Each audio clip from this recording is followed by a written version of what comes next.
Fairy Tales by the Brothers Grimm. Chapter 1. The Golden Bird. A certain king had a beautiful garden, and in the garden stood a tree which bore golden apples. These apples were always counted, and about the time when they began to grow ripe, it was found that every night one of them was gone. The king became very angry at this, and ordered the gardener to keep watch all night under the tree. The gardener set his eldest son to watch, but about 12 o'clock he fell asleep, and in the morning another of the apples was missing. Then the second son was ordered to watch, and at midnight he too fell asleep, and in the morning another apple was gone. Then the third son offered to keep watch, but the gardener at first would not let him, for fear some harm would come to him. However, at last he consented, and the young man laid himself under the tree to watch. As the clock struck 12, he heard a rustling noise in the air, and a bird came flying that was of pure gold. And as it was snapping at one of the apples with its beak, the gardener's son jumped up and shot an arrow at it. But the arrow did the bird no harm, only it dropped a golden feather from its tail, and then flew away. The golden feather was brought to the king in the morning, and all the council was called together. Everyone agreed that it was worth more than all the wealth of the kingdom, but the king said, "One feather is of no use to me. I must have the whole bird." Then the gardener's eldest son set out and thought to find the golden bird very easily.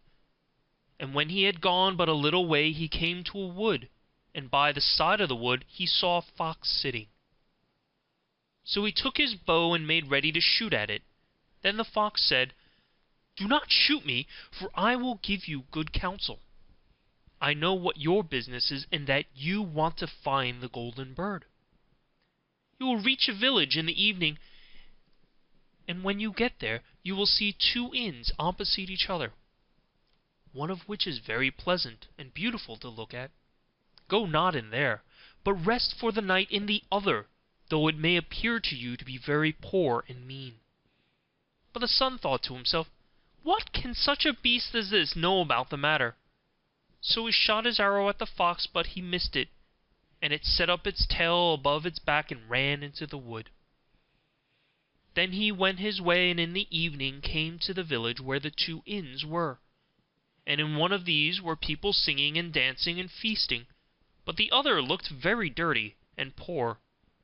"I should be very silly," said he, "if I went to that shabby house, and left this charming place." So he went into the smart house, and ate and drank at his ease, and forgot the bird, and his country too. Time passed on, and the eldest son did not come back, and no tidings were heard of him. The second son set out, and the same thing happened to him. He met the fox, who gave him the good advice. But when he came to the two inns, his eldest brother was standing at the window where the merrymaking was, and called to him to come in. He could not withstand the temptation, but went in, and forgot the golden bird and his country in the same manner. Time passed on again, and the youngest son too wished to set out into the wild world to seek for the golden bird. But his father would not listen to it for a long while, for he was very fond of his son, and was afraid that some ill luck might happen to him also, and prevent his coming back. However, at last it was agreed he should go, for he would not rest at home. And he came to the wood, he met the fox, and heard the same good counsel. But he was thankful to the fox, and did not attempt his life as his brothers had done. So the fox said, "Sit upon my tail, and you will travel faster." So he sat down, and the fox began to run, and away they went over stock and stone so quick that their hair whistled in the wind. When they came to the village, the son followed the fox's counsel, and without looking about him went to the shabby inn, and rested there all night at his ease. In the morning came the fox again, and met him as he was beginning his journey, and said, "Go straight forward till you come to a castle. before which lie a whole troop of soldiers fast asleep and snoring. Take no notice of them, but go into the castle, and pass on and on till you come to a room where the golden bird sits in a wooden cage. Close by it stands a beautiful golden cage, but do not try to take the bird out of the shabby cage and put it in the handsome one, otherwise you will repent it." Then the fox stretched out his tail again, and the young man sat himself down, and away they went over stock and stone till their hair whistled in the wind.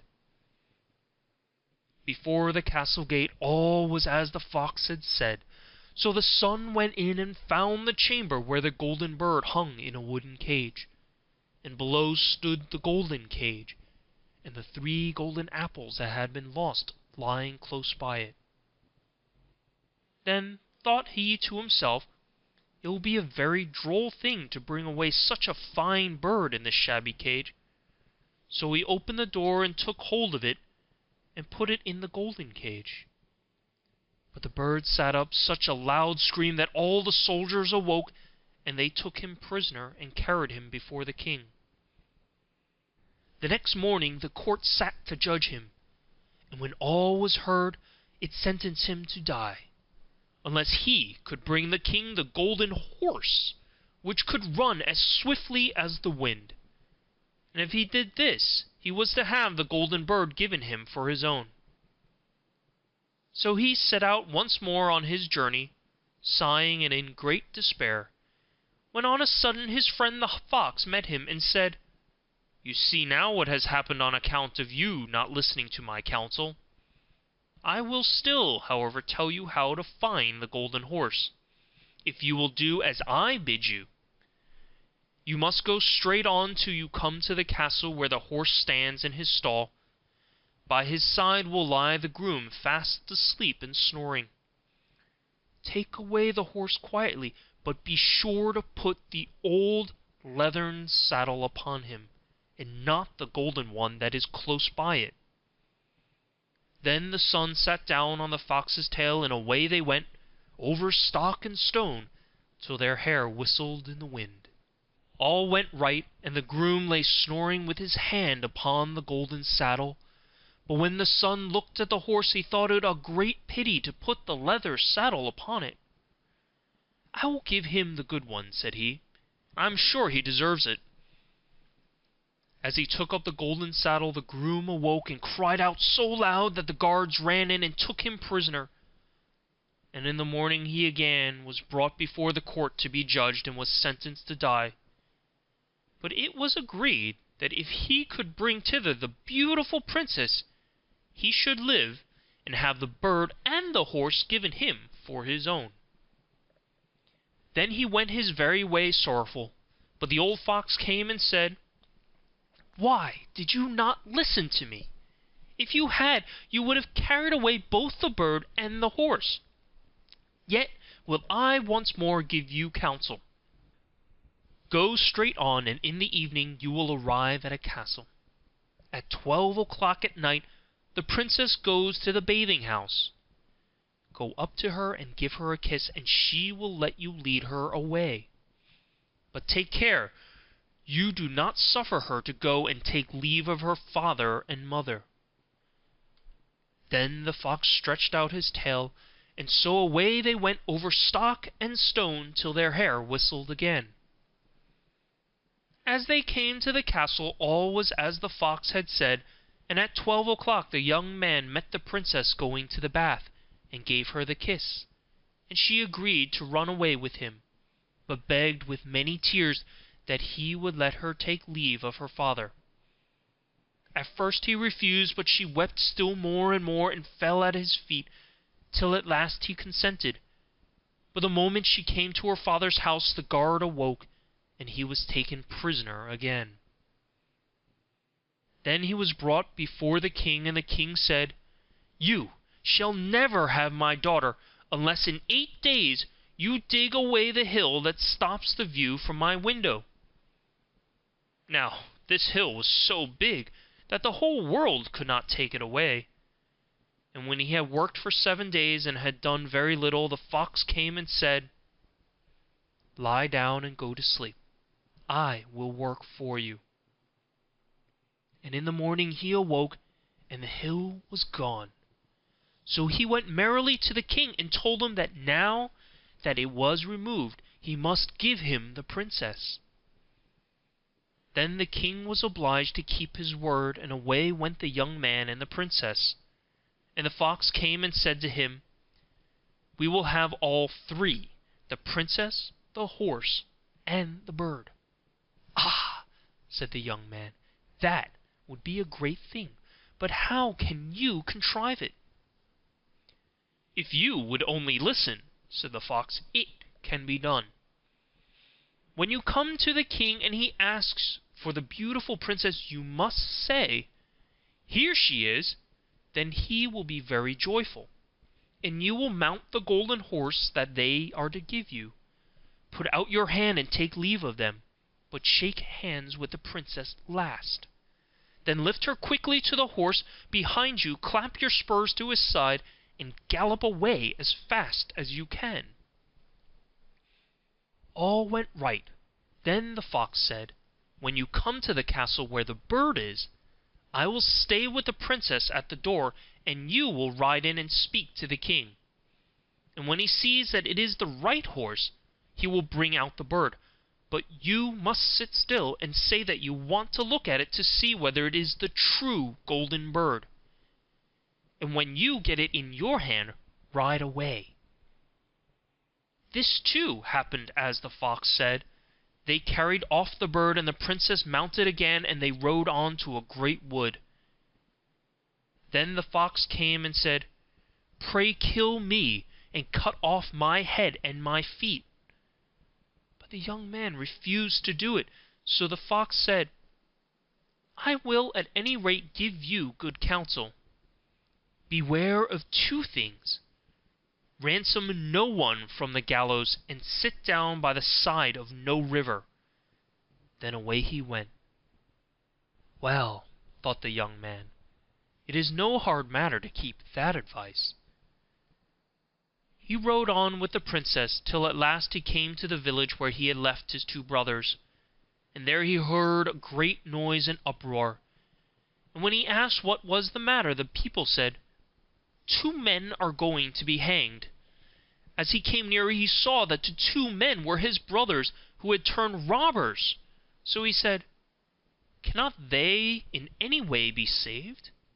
But the people said no, unless he would bestow all his money upon the rascals, and buy their liberty.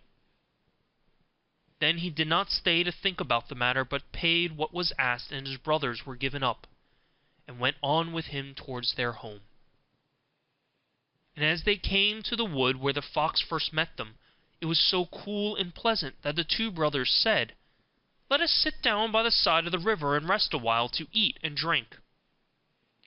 So he said, "Yes," and forgot the fox's counsel, sat down on the side of the river, and while he suspected nothing, they came behind and threw him down the bank, and took the princess, the horse, and the bird, and went home to the king their master, and said, "All this we have won by our labour."